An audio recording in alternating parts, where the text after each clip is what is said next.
il pète la forme. Ces étonnantes aurores boréales, c'est un phénomène rarissime. C'est un spectacle inspirant, poétique. La première. Plus besoin de partir en Laponie pour les admirer. J'ai 48 ans bientôt et en 48 ans, c'est la première fois que je vois ça. Les clés. Avec de très belles couleurs. C'était il y a quelques heures. Arnaud Ruyssen. Bonjour à toutes, bonjour à tous et bienvenue dans Les Clés, le podcast où on essaye de mieux comprendre l'actualité. Et si, dans les actuels fracas du monde, on faisait une petite pause pour s'émerveiller un peu devant ces aurores boréales visibles jusque sous nos latitudes il y a quelques jours. Comment expliquer que notre ciel se soit ainsi coloré de rouge, de vert, de violet ? C'est quoi exactement une aurore boréale ? Pourquoi a-t-on pu en voir chez nous ? Tout cela va nous amener à explorer aussi le fonctionnement de notre soleil et on a 27 minutes pour tenter d'y voir clair. La première. Les clés. Incroyable! Des aurores boréales en Belgique. Et soudain, le ciel s'est mis à danser. C'était juste magique, j'étais comme un enfant qui reçoit son cadeau d'anniversaire. Il y a des nuits que l'on n'oubliera jamais et qu'on aurait cru ne jamais vivre.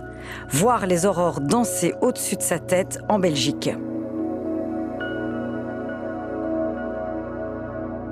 C'était la nuit du 19 au 20 janvier.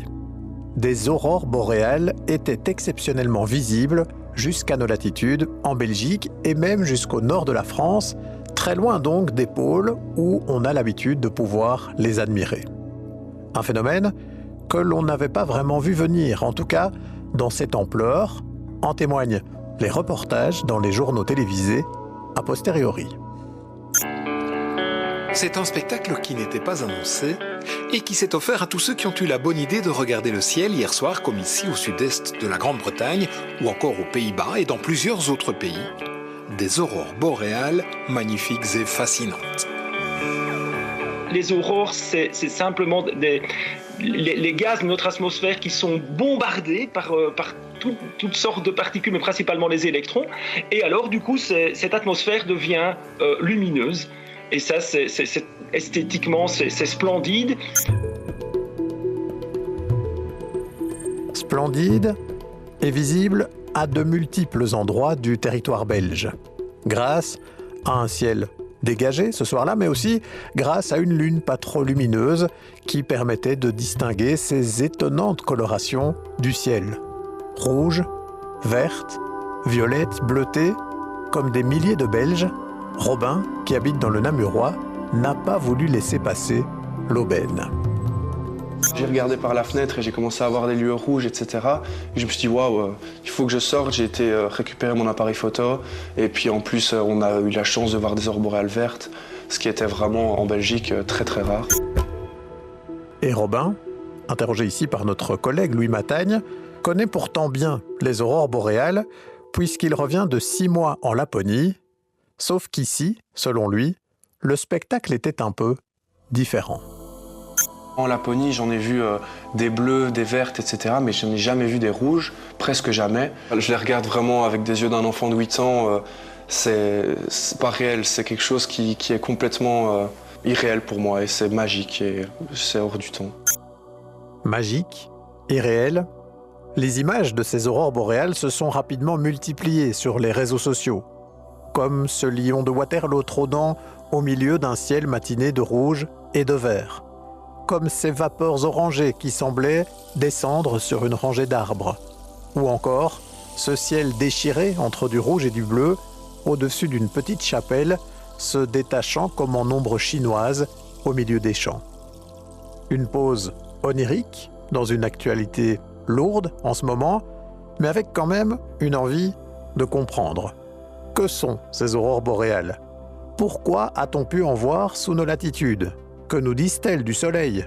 En verra-t-on encore dans les jours, dans les mois, dans les années qui viennent ?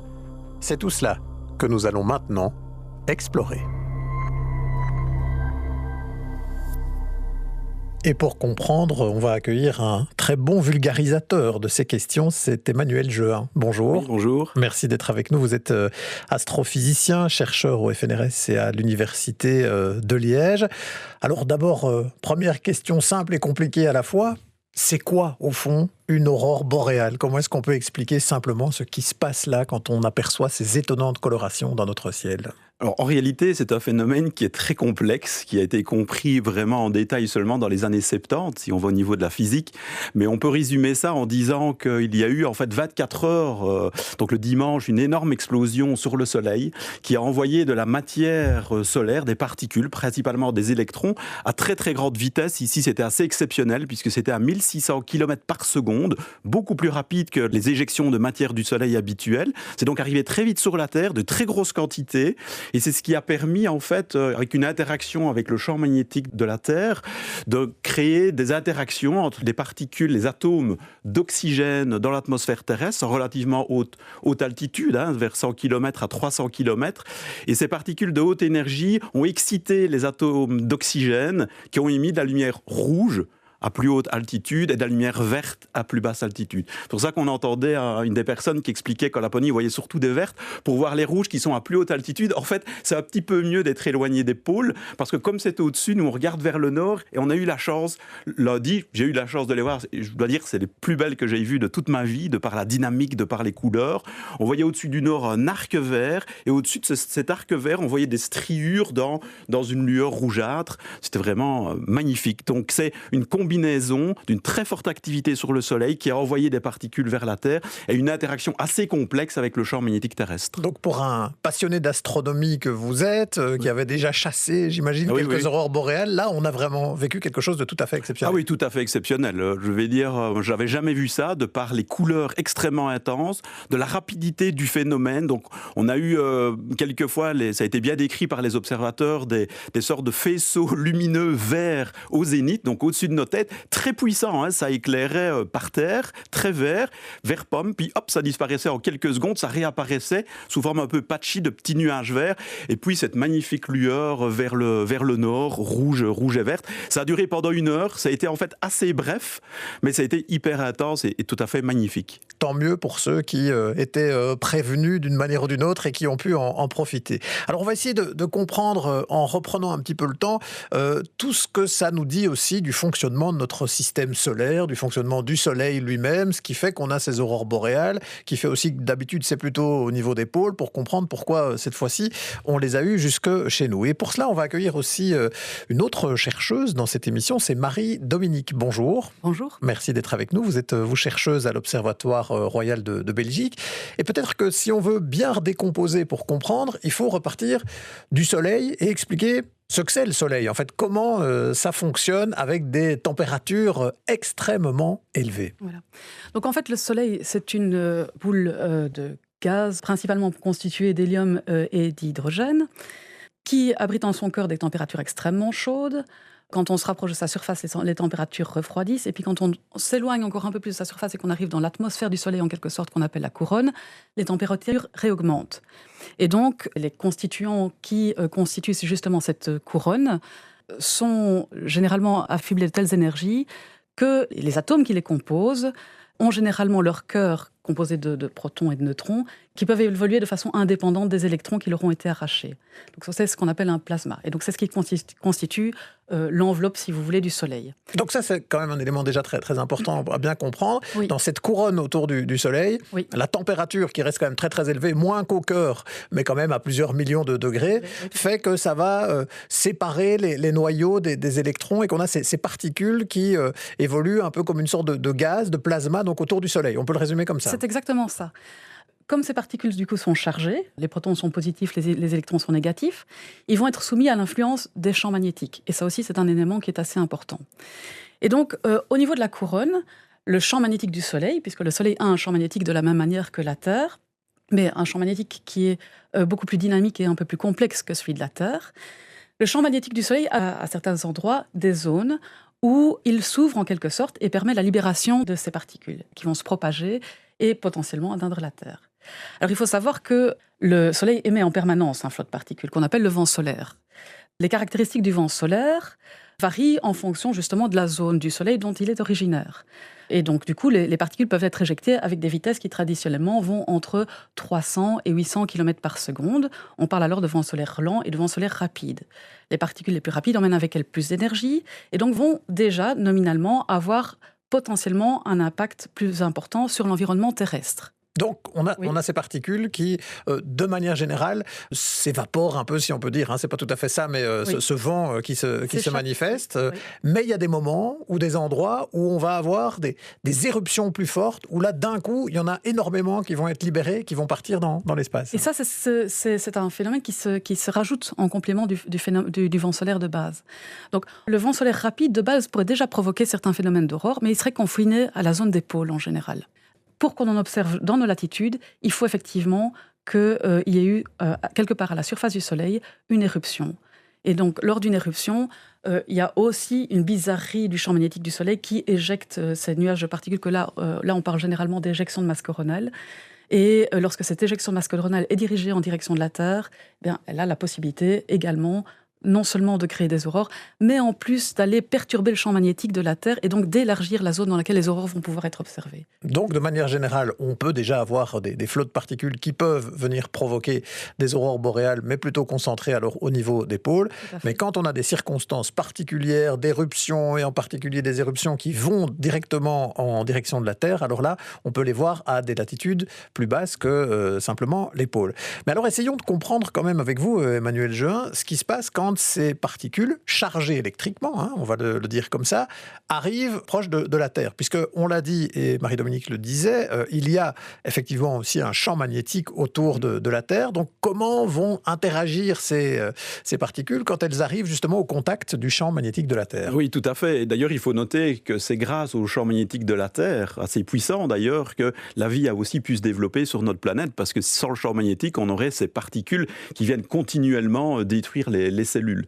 Alors là, c'est vraiment la partie compliquée à comprendre des aurores. On avait compris il y a déjà longtemps en français qu'il y avait un lien avec le Soleil, puis on avait compris que c'est quand il y avait des grosses taches sur le Soleil, on y reviendra, liées à l'activité du Soleil.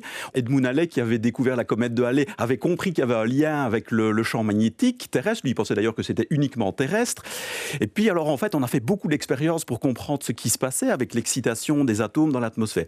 Mais donc, ce qu'il faut essayer de visualiser, c'est que la Terre est entourée de ce sorte de bouclier de protection magnétique avec une queue derrière, une queue ionique qui s'éloigne dans l'espace. Et quand on a ce flot de particules, comme on vient d'expliquer, chargées électriquement, des protons, des électrons, ça entraîne également un champ magnétique avec lui et des grosses perturbations, une sorte de collision entre le champ magnétique de la Terre et le champ magnétique venant de ces particules. Il y a une sorte de compétition et à un moment une sorte d'annihilation, on va dire, du champ terrestre un petit peu, et les particules vont pouvoir s'engouffrer au niveau des pôles où on peut voir un petit peu le champ magnétique terrestre un peu comme deux entonnoirs, et le long de ces lignes de champ, les particules vont s'engouffrer. Donc c'est pas réellement qu'elles arrivent directement, elles vont derrière dans la queue ionique, puis elles reviennent, on appelle ça une reconnexion, et c'est ça aussi qui est parfois difficile à prédire, et on a les particules qui reviennent à très grande vitesse, impactées, et d'ailleurs on observe un ovale auroral autour des pôles, parce que ça impacte vraiment comme une sorte d'ovale, et là on a eu la chance lundi que c'était pour une fois assez bénéficiaire pour nous, parce que d'habitude l'ovale auroral est plus décalé vers le Canada et les États-Unis. On voit plus souvent des aurores dans l'Amérique du Nord. Et donc là, on en a vraiment profité aussi parce que cette explosion était exceptionnelle. C'est parmi les 2-3% plus rapides et qu'elle est arrivée avant que ce qu'on attendait. Elle donc frappait l'Europe et on a pu voir des aurores en Europe un peu partout. Donc, si j'essaye de résumer ça en termes simples, pour des profanes comme nous, on a une configuration particulière de ce champ magnétique autour de la Terre qui fait que ça va canaliser, laisser rentrer plus de ces particules dans l'atmosphère au niveau des pôles qui vont alors entrer, comme vous nous le disiez tout à l'heure, en collision, qui vont venir exciter en quelque sorte aussi des atomes d'oxygène et des atomes d'azote dans notre atmosphère. Et c'est ça qui fait qu'on va du coup pouvoir assister à ces phénomènes-là en général plutôt au niveau des pôles. Mais quand on a des circonstances très particulières au niveau aussi des éruptions, alors ça peut aller plus loin, ça peut être vu à d'autres latitudes qu'au niveau des pôles. Tout à fait. Et alors la grande variabilité des aurores, les aurores qui dansent, là c'était vraiment merveilleux, c'est qu'en fait on a ces jets de particules qui viennent de cette explosion gigantesque du Soleil qui a duré donc probablement 1 heure, et on a ces particules qui arrivent, qui rentrent, et il y a une interaction complexe avec le champ magnétique terrestre qui se modifie, etc. On a pu très bien bien observé d'ailleurs que l'aurore dans direction du nord a shifté du nord-est vers le nord-ouest. On voyait vraiment se modifier et on avait quasi 2 aurores différentes, une au zénith avec des rentrées de particules, je dirais, au-dessus de notre tête, à basse altitude, 100 km, c'est ce vert intense. Et puis en regardant vers le nord, on avait le rouge, aussi dû à une excitation de l'atome d'oxygène, mais sous différentes conditions de densité en fait. Il faut voir l'atome d'oxygène qui se met à être excité, à vibrer dans tous les sens. Ça l'excite et il doit se redésexciter parce qu'il veut retomber à son état normal et il le fait en émettant de la lumière en fait, à des longueurs d'onde très précises. Donc ça, c'est si on regarde dans l'infiniment petit, pratiquement ce qui se passe quand on voit ces lumières au niveau des aurores boréales.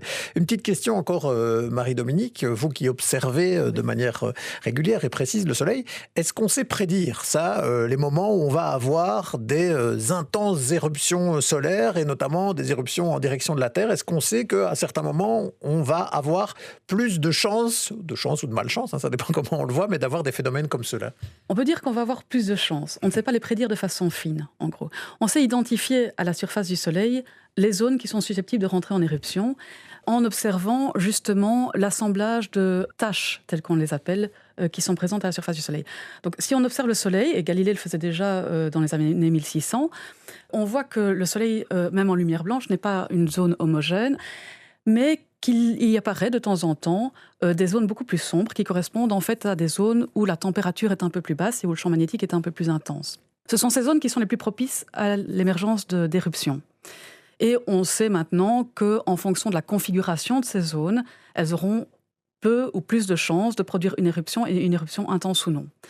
Donc ça, c'est un petit peu ce qu'on surveille pour essayer de déterminer si le Soleil est très actif ou s'il ne l'est pas. Maintenant, dire dans telle zone, il va y avoir une éruption de cette ampleur-là à tel moment, ça, on n'y arrive pas encore. Par contre, ce qu'on fait, c'est qu'on a quand même en permanence des satellites qui observent le Soleil et qui, eux, vont pouvoir observer ces éruptions lorsqu'elles se produisent. Et donc, par la suite, ce qu'on essaye de faire, c'est que quand on a une éruption qui se produit, on essaye d'estimer si les particules ont été éjectées, si elles ont été en direction de la Terre, à quelle vitesse elles se propagent et si elles vont nous atteindre. Et donc là aussi, on a des modèles mathématiques qui essayent de prédire ce genre de choses. Il y a toujours une marge d'erreur, évidemment, qui est possible. Mais donc, on essaye de pouvoir estimer le moment où les aurores vont pouvoir arriver par la suite. Oui, plus on observe, plus on emmagasine des données, plus on modélise, plus sans doute on peut prédire de manière fine ce qui va pouvoir se passer. Il y a aussi, si je ne m'abuse, un cycle d'activité du Soleil. Il y a des moments où il est plus actif que d'autres. Tout à fait. Le Soleil suit un cycle d'activité de plus ou moins 11 ans. Bon, c'est un peu variable, hein. Parfois c'est 9, parfois c'est 13. Et au cours de ce cycle, il passe par une phase où il est très actif, où il produit beaucoup d'éruptions et plutôt des éruptions de grande ampleur, et puis par une phase où il en produit très peu, et quand elles se produisent, elles sont généralement relativement faibles. Et donc là, à l'heure actuelle, on vient de passer le maximum solaire. On estime qu'il s'est produit en octobre de 2024. C'est pas pour rien qu'on a déjà eu une activité aurorale en 2024 d'ailleurs. Donc, quelque part, on est déjà dans la phase descendante. Maintenant, sur un cycle de 11 ans, la phase descendante, elle ne va pas être limitée à quelques mois, elle s'étend sur quelques années. Et on a déjà vu apparaître de très, très grosses éruptions en phase descendante. Oui, donc là, on est dans la phase où normalement ça descend, mais on reste quand même encore très haut. Voilà. Et ça peut être propice quand même à des éruptions qui sont importantes. Alors justement, on va s'intéresser aux conséquences que peuvent avoir ces éruptions, pas seulement en termes esthétiques, avec ces aurores boréales, où là c'est superbe, évidemment, mais parfois il peut y avoir d'autres conséquences de ces perturbations électromagnétiques qui peuvent être très importantes. Et ça, eh bien, on va s'en rendre compte au travers d'une séquence qu'a signée pour nous Sarah Pousset, qui s'est replongée à la toute fin des années 80 en Amérique du Nord. 2h44 le 13 mars 1989. La plupart des Québécois dorment encore et ne se rendent compte de rien. Pourtant, la région vient d'être totalement plongée dans le noir. Le réseau électrique subit une panne généralisée qui va durer de longues heures et surprendre plus de 6 millions de personnes au réveil. Les Montréalais ce matin se sont réveillés comme dans un mauvais rêve. Pendant la nuit, la ville avait été débranchée. Pas de courant à la maison, donc pas de déjeuner. Il a fallu à bien des gens se rendre le ventre vide jusqu'aux portes closes du métro. Pour comprendre ce blackout généralisé, il faut revenir 2 jours en arrière. Le 10 mars, une éruption solaire envoie des tonnes de particules énergétiques en direction de notre planète. On parle quand même de jets de matière grands comme 36 fois la Terre, propulsés à 1,6 million de kilomètres par heure. Habituellement, cette matière envoyée par le Soleil peut être absorbée par le champ magnétique terrestre, mais ici, la force de l'éruption est trop importante. Après 2 jours de trajet, toutes ces particules chargées vont donc atteindre la Terre et déclencher une tempête géomagnétique. Le réseau électrique québécois est touché parce qu'il est particulièrement vulnérable. Il est situé très au nord, proche des pôles d'abord, et puis il possède de longs conducteurs pour distribuer l'électricité. Or, la tempête va justement induire des courants électriques inattendus dans le réseau. Et il n'aura fallu que 90 secondes pour déstabiliser l'ensemble et provoquer la panne générale. C'est vers 9h qu'on a commencé à rétablir le système. Certains ont dû attendre jusqu'à 11h midi, d'autres attendent encore. La cause de cette panne, il va falloir attendre quelques jours, plusieurs jours peut-être même, avant de la connaître précisément. Dans les premières heures, les responsables du réseau électrique québécois n'identifient pas la source du problème. En témoigne cette archive du vice-président d'Hydro-Québec. Il y a eu des perturbations atmosphériques, sauf qu'on ne peut pas mettre le doigt sur dire c'est ça la cause. Mais est-ce qu'on soupçonne les orages magnétiques? C'est une des causes probables. Au-delà des Canadiens qui seront plongés 9 heures dans le noir, certains endroits des États-Unis subiront aussi des pannes. Les contacts de la NASA avec certains de ses satellites seront perturbés, tout comme certaines communications radio ou encore le réseau automatisé de chemin de fer russe. Et puis surtout, le monde contemplera des aurores boréales exceptionnelles pendant 2 jours, puisqu'on pourra même en apercevoir à des latitudes bien plus basses que d'habitude, comme au Texas. Voilà pour cet épisode marquant pour les Québécois en particulier. Emmanuel Jehan, ça peut donc avoir des conséquences assez problématiques quand on a ces éruptions solaires en matière de tempêtes électromagnétiques. Oui, surtout qu'aujourd'hui, tout est basé sur l'électricité et aussi les data centers. Il ne faut pas oublier qu'on déconseille toujours de passer avec un aimant près de son disque dur.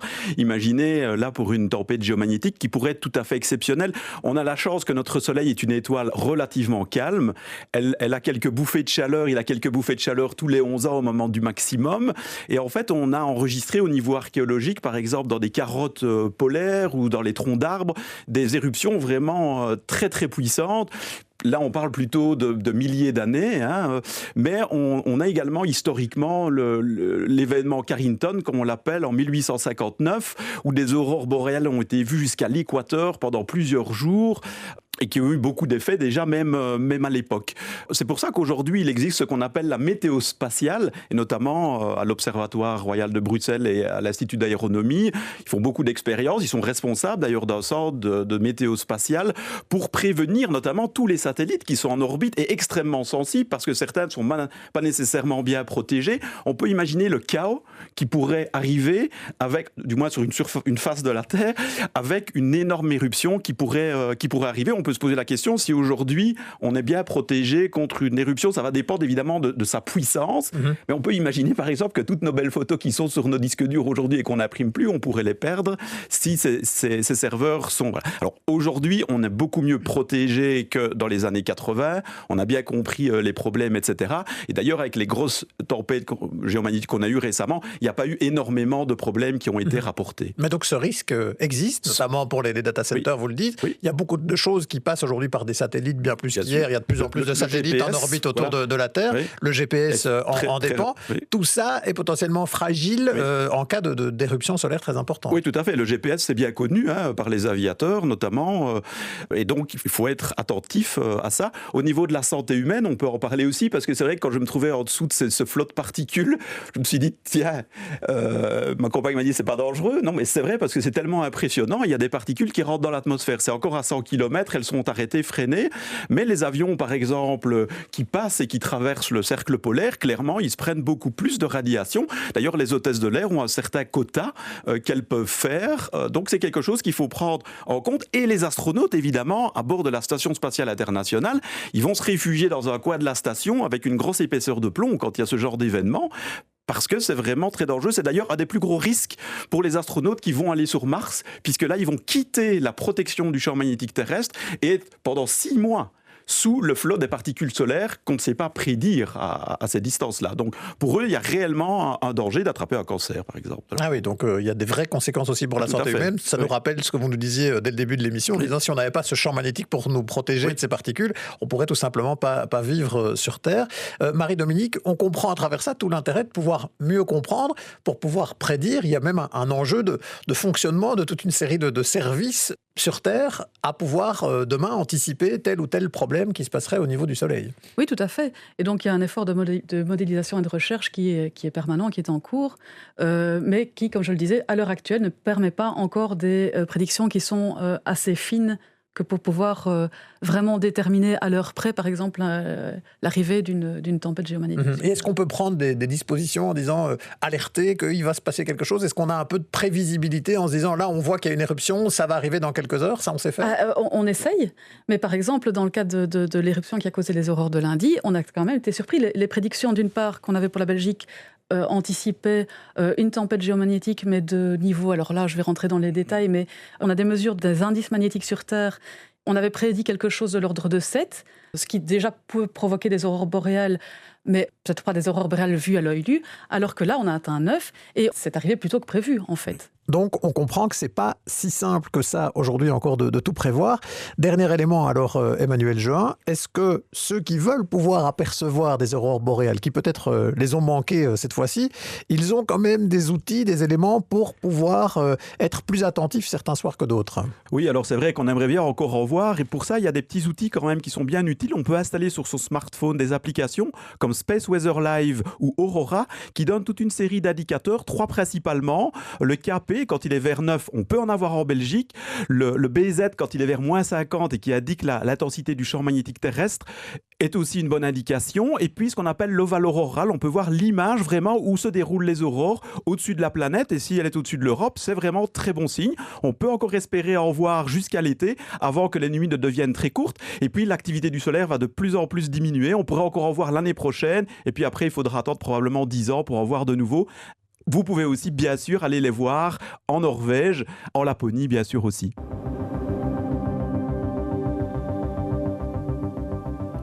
À condition, évidemment, de pouvoir s'offrir le voyage.